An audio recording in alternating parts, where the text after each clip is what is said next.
साबिक एमएलए बलवंत सिंह मंकोटिया दिल्ली में आज बीजेपी में शामिल हुए। बलवंत सिंह मंकोटिया जेकेपीपी छोड़कर आम आदमी पार्टी में शामिल हुए थे। आज आप छोड़कर बीजेपी में शामिल हुए।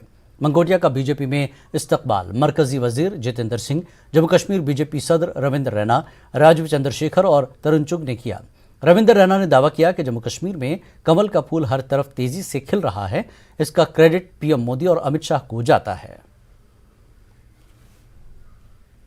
कि देश भर में और विशेषकर जम्मू कश्मीर में और हमने ये पूर्वोत्तर में भी भारतीय जनता पार्टी को लेकर के जिस प्रकार की भिन्न भिन्न भ्रांतियां फैलाई जा रही थी हमारे विपक्षी दलों से कि साहब भारतीय जनता पार्टी आएगी तो ये होगा, फलां होगा, ढगना होगा, फलां होगा, लेकिन वो भ्रांतियां धीरे धीरे जाती रही।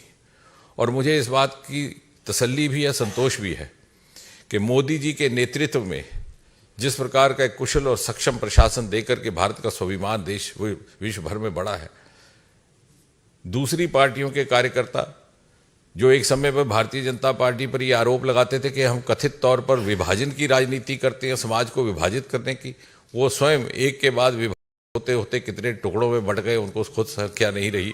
और उनके कार्यकर्ता, उनके नेता आखिरकार ये समझने लगे कि यदि भारत जैसे बहुमुखी विशाल 135 करोड़ के देश के लिए कोई सक्षम स्थायी विकल्प है तो वो मोदी जी के नेतृत्व में भारतीय जनता पार्टी के नेताओं को, कार्यकर्ताओं को मैं मैसेज देना चाहता हूं कि हम एक ऐसे कार्यकर्ता बनना चाहते हैं जो देश, समाज और पार्टी की दिल से सेवा करे। वो कार्यकर्ता बनना चाहते हैं। आपका आशीर्वाद चाहिए।